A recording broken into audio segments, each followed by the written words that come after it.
wake Bwana.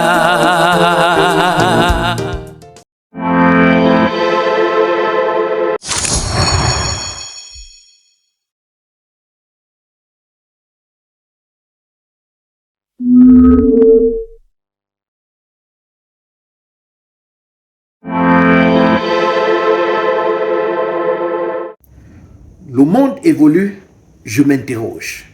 La parole de Dieu dans le livre de Psaume 46, le verset 2 déclare: Dieu est pour nous un refuge, un appui, un secours qui ne manque jamais dans la détresse. Mes chers vendustes, bonsoir. C'est vendredi, bienvenue à votre aimable émission Us et les vendredis. Nous vivons une époque assez particulière. Partout dans le monde, les nouvelles sont effrayantes. Les nouvelles parlent de conflits, de crises économiques, de catastrophes naturelles, d'instabilité politique et d'incertitude sociale. Les marchés tremblent, les nations s'agitent, les familles s'inquiètent et beaucoup se posent la même question: où va le monde? Je voudrais te dire que la Bible n'ignore pas ces réalités. Dans l'évangile selon Matthieu chapitre 24, le verset 6, Jésus dit: vous entendrez parler de guerre et de bruit de guerre. Mais il ajoute une phrase essentielle: ne soyez pas troublés. Nous allons entendre tout ce qui se passe, mais la parole de Dieu dit: ne soyons pas troublés. Ce que nous voyons aujourd'hui n'est pas seulement politique ou économique, c'est aussi un problème spirituel. Le monde a progressé technologiquement, mais il est devenu fragile intérieurement. Nous avons des connexions numériques, mais des cœurs déconnectés. Nous avons l'information instantanée, mais pas toujours la paix intérieure. Dans Luc chapitre 21, le verset 26, il est écrit: les hommes rendant l'âme de terreur, la peur est devenue globale. Tout le monde a peur. Mais la peur n'est pas une solution. Ce qui surprend les experts ne surprend pas Dieu, parce que ce n'est pas Dieu qui est en crise, c'est le monde qui est en crise. C'est pourquoi dans le Psaume 46, le verset 11, Dieu déclare: arrêtez et sachez que je suis Dieu, je suis l'Éternel. Pendant que la terre tremble, Dieu lui reste stable. Pendant que les systèmes changent, Dieu demeure le même. Pendant que les royaumes humains vacillent, son royaume reste toujours inébranlable. Dieu n'est pas dépassé par l'actualité, parce qu'il reste souverain. Chaque crise est une invitation. Je voudrais que nous comprenions que tout ce qui se passe dans nos vies sont des crises d'appel.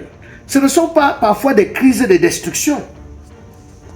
Une invitation à ralentir, une invitation à réfléchir, une invitation à revenir à l'essentiel. Dans le livre de 2 Chroniques, chapitre 7, le verset 14, il est écrit ceci: si mon peuple s'humilie, prie et cherche ma face, je guérirai son pays. Les crises mondiales peuvent devenir des réveils spirituels, peuvent devenir des moments qui nous permettent de nous reconnecter à Dieu. Peut-être que ce que nous vivons n'est pas seulement une secousse économique, mais un appel divin à réaligner nos vies. Comment vivre donc dans ce temps? Premièrement, ne laissons pas la peur diriger notre cœur. Ésaïe 41, 10 dit: ne crains rien, car je suis avec toi.